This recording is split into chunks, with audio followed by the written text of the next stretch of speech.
앉으시기 바랍니다. 주님을 믿고 따르는 우리 모두에게 주님이 주시는 은총과 평화가 가득하시기를 빕니다.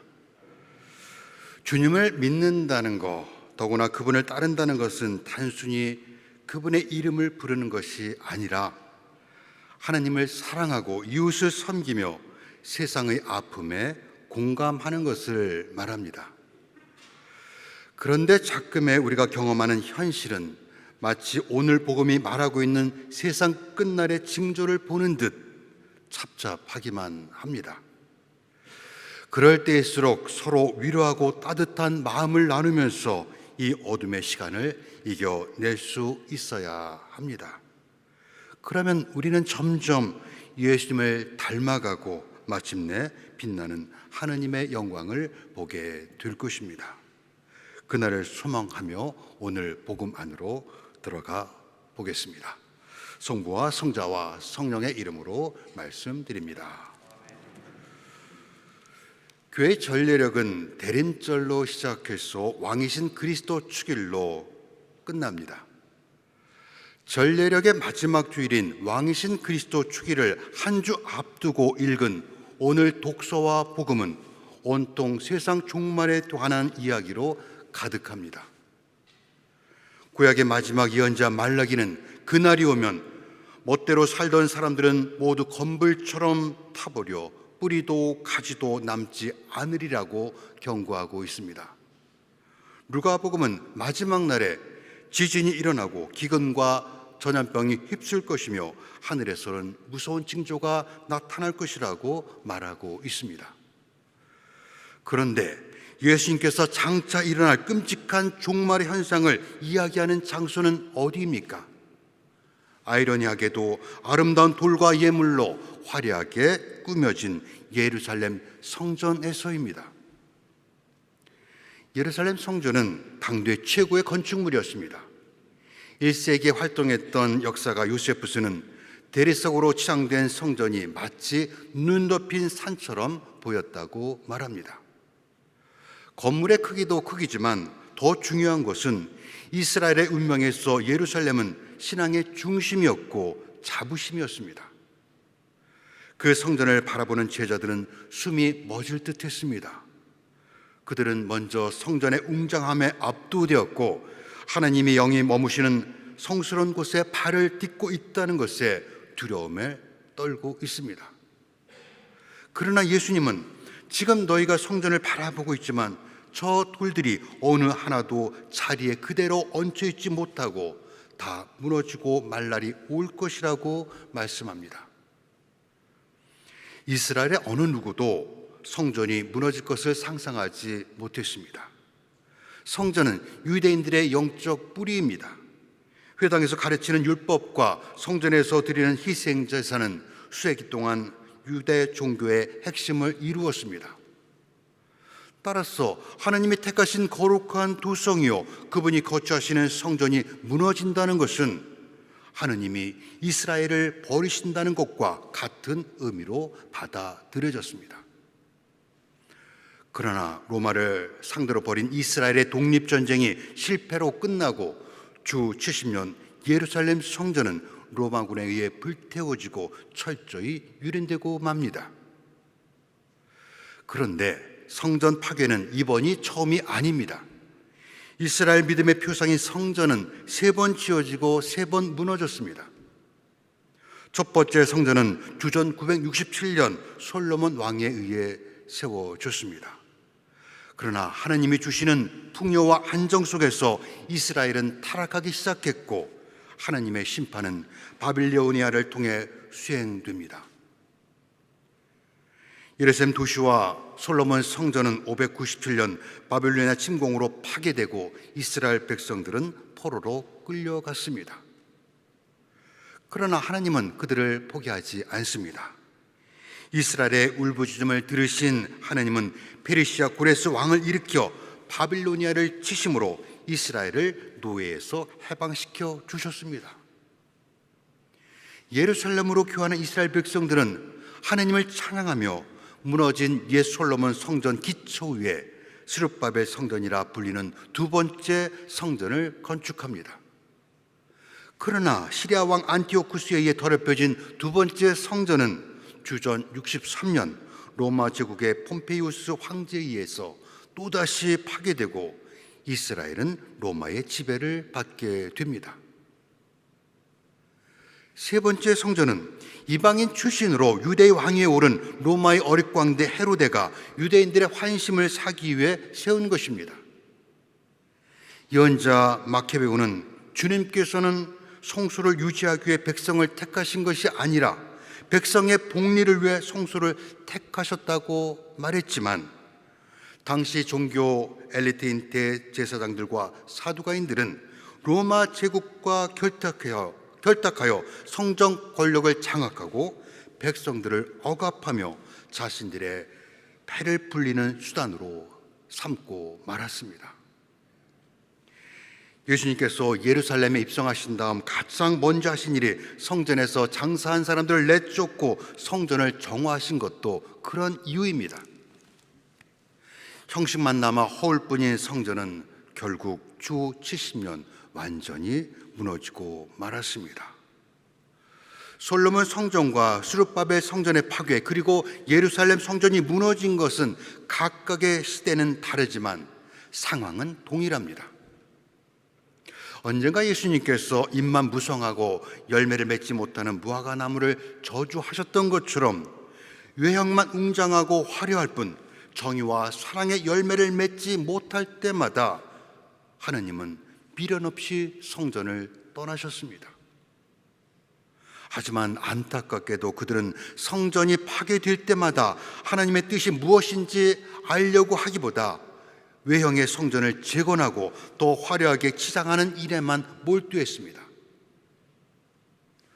오늘날에도 사람들은 신성한 장소와 시간, 그리고 사건에서 영적 위안을 얻으려고 합니다.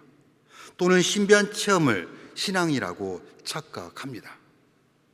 초점은 성전의 웅장함에 시선을 빼앗기는 것이 아니라 하나님이 보시는 것을 우리도 보아야 합니다. 그렇지만 사람들은 여전히 초점을 잃고 선생님, 그런 일이 언제 일어나겠습니까? 라고 엉뚱한 질문을 하고 있습니다. 이에 예수님은 종말에 있을 현상에 대한 진술로 논점을 옮겨갑니다. 예수님은 종말이 오면 거짓 예언자가 등장하여 내가 그리스도다 혹은 때가 왔다고 외칠 것이며, 한 민족이 일어나 딴 민족을 치고 한 나라가 일어나 딴 나라를 칠 것이며, 너희는 잡혀서 박해를 받고 감옥에 갇힐 것이라고 말씀합니다. 이야기를 듣는 우리는 예수님이 말씀하시는 마지막 날의 현상을 어떻게 해석해야 할지를 결정해야 합니다. 만약 문자 그대로 앞으로 일어날 일에 대한 예언으로 해석한다면 우리도 그들처럼 달력을 들춰가며 그날이 언제인지를 밝히는데 모든 관심을 모으게 될 것입니다. 그러나 예수님은 마지막 날이 언제입니까? 묻는 제자들에게 그날과 시간은 아무도 모른다. 하늘에 있는 천사들도 모르고 아들도 모르고 오직 아버지만이 아신다고 말씀하신 적이 있습니다. 따라서 우리는 오늘 복음을 예언이 아니라 묵시문학의 렌즈로 읽어야 합니다. 묵시문학이란 유대 민족이 생존의 위협을 당할 때 그들에게 위로와 권고, 희망을 주기 위해 시간과 공간을 넘어 현실로 침입해 들어오시는 초월적 실제이신 하나님의 행위를 계시하는 문학 형식입니다. 세 복음서 모두 예루살렘 성전의 파괴를 기록하고 있습니다. 주 65년 무렵 쓰인 마르코 복음의 이야기는 말 그대로 예언일 가능성이 있습니다. 하지만 시기적으로 루가 복음은 주 70년 예루살렘 성전이 무너지고도 10년이 더 지나 쓰여졌습니다.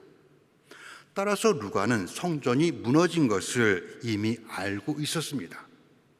그래서 예언이 아니라 마지막 날까지도 우리를 끝까지 품고 지키시는 하나님의 사랑에 관한 이야기입니다. 오늘 읽은 누가복음 21장은 예수님이 순환 받기 전 마지막 장입니다. 22장부터는 예수님의 순환과 십자가 이야기가 시작됩니다. 그분은 시시각각 다가오는 자신의 고통을 예감하시며 제자들도 겪게 될 고난을 인내하며 견딜 수 있게 하려고 오늘 말씀을 들려주신 것입니다. 예수님은 종말에 일어날 여러 현상에 대해 이야기하시며 그날에도 걱정하거나 두려워하지 말라고 격려합니다. 예수님은 오히려 그때야말로 너희가 나의 복음을 증언할 때라고 말씀합니다. 그래서 오늘 이야기는 종말의 시간표가 아니라 위로와 용기 그리고 초대의 편지입니다.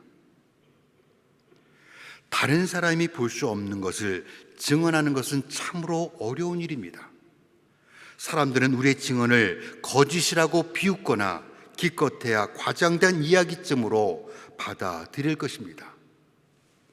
그렇더라도 우리는 세상에서 큰 목소리를 가진 사람들이 높은 탑과 아름다운 돌로 장식된 성전을 바라볼 때에도, 그리고 세상의 힘이 우세한 것처럼 보일 때에도 인내를 가지고 참고 견디며 하느님의 비전을 갖도록 부름받았다는 것을 잊지 말아야 합니다.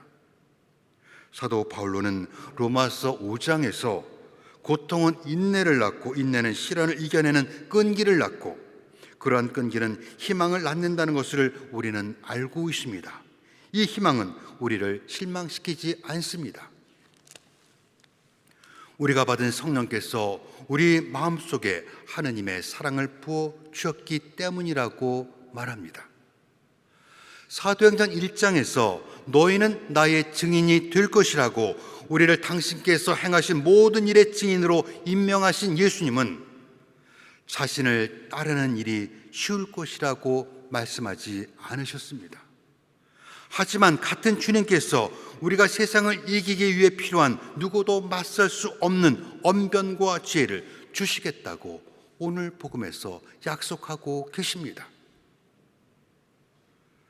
그렇게 우리는 세상 끝날의 이야기가 비극이 아니라 승리의 이야기로 끝날 것임을 알고 있습니다. 이것이 우리의 힘이요 희망이며 기쁨의 원천입니다. 사람들은 아담이 지은 죄를 반복합니다. 스스로 하느님이 되려는 것입니다. 우리 각각의 마음속에는 자신만의 성전을 가지고 있습니다. 우리를 지켜준다고 믿는 것이 있다면 재물이든 권력이나 명예든지 그것이 바로 자신의 성전입니다. 춤추는 불빛에 현혹되어 나방이 몸이 녹는 것도 모르고 불 속에 뛰어드는 것처럼 출세와 성공을 향해 다름질 치는 목적 잃은 우리의 수고는 헛되고 헛될 것입니다. 마지막 날 우리가 자랑하던 그 모든 것들은 무너져 먼지가 되어 사라질 것이기 때문입니다.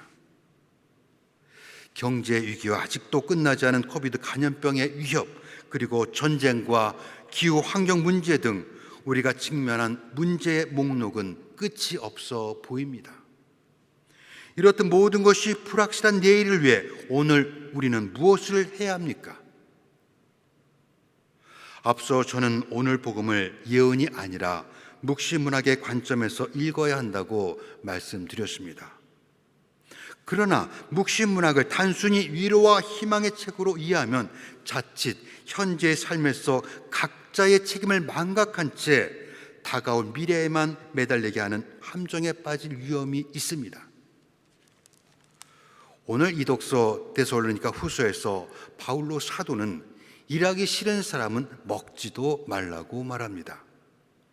이는 오순절 성령이 오시자 소위 그리스도 영에 사로잡혔다는 사람들이 예수님의 재림을 기다리며 하늘만 바라보고 아무것도 하지 않는 것을 두고 하신 말씀입니다.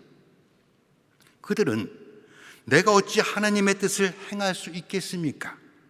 내가 왜 다른 사람을 위해 희생해야 하고 복음을 전하는 위험을 감수해야 합니까? 그날이 멀지 않았으니 나는 그냥 가만히 앉아 기다리겠습니다 말하고 있는지 모릅니다. 시인 박노해는 아직과 이미 사이라는 표제의 시에서 아직 피지 않은 꽃을 보기 위해선 먼저 머리 숙여 흙과 뿌리를 보살피듯 우리 곁에 이미를 품고 길러야 해. 저 아득하고 먼 아직과 이미 사이를 하루하루 성실하게 몸으로 생활로 내가 먼저 좋은 세상을 살아내는 정말 닮고 싶은 좋은 사람, 푸른 희망의 사람이어야 한다고 말합니다. 시인의 말처럼 마지막 날을 위해 우리가 무엇을 해야 합니까? 하는 오래된 질문에 대한 대답은 팔짱을 낀 채 그날이 언제입니까? 그때 어떤 징조가 나타나겠습니까? 라고 구경꾼처럼 묻는 사람들에게 있지 않습니다. 오늘 복음이 가난한 과부 이야기 다음에 이어지는 것은 맥락 없이 그런 것은 아닐 것입니다. 사람들이 크고 화려한 성전을 보고 감탄하고 있을 때 같은 시간 예수님의 눈은 가진 것의 전부였을 두 입의 동전을 헌금함에 넣는 가난한 과부를 보고 계셨습니다. 이처럼 병든 자를 고치고 가난한 자를 부욕케 하시며 억눌린 자를 해방시키시는 하나님의 일에 협력하기 위해 자신의 전부를 봉헌한 가난한 과부에게 그 대답이 있습니다. 오늘 이 독서에서 바울로 사도 역시 낙심하지 말고 꾸준히 선한 일을 하라고 우리를 격려하고 있습니다. 고통스러운 시대를 살아가는 우리에게 오늘 복음은 두려움에서 움츠리거나 현실에서 도피하라고 하지 않습니다. 우리를 죽을 만큼 사랑하시는 하느님께서 모든 상처와 고통에서 우리를 일으켜 주실 것이라는 변함없고 한결같은 약속을 믿으라고 말씀합니다. 그래서 믿음의 선한 싸움을 하는 이들에게 종말은 심판과 끝이 아니라 구원의 때이며 새로운 시작이라는 것을 믿는 우리는 희망의 노래를 멈추지 않아야 합니다. 너희는 나 때문에 모든 사람에게 미움을 받겠지만 머리카락 하나도 잃지 않을 것이다. 참고 견디면 생명을 얻을 것이다. 아멘. 성부와 성자와 성령의 이름으로 말씀드렸습니다.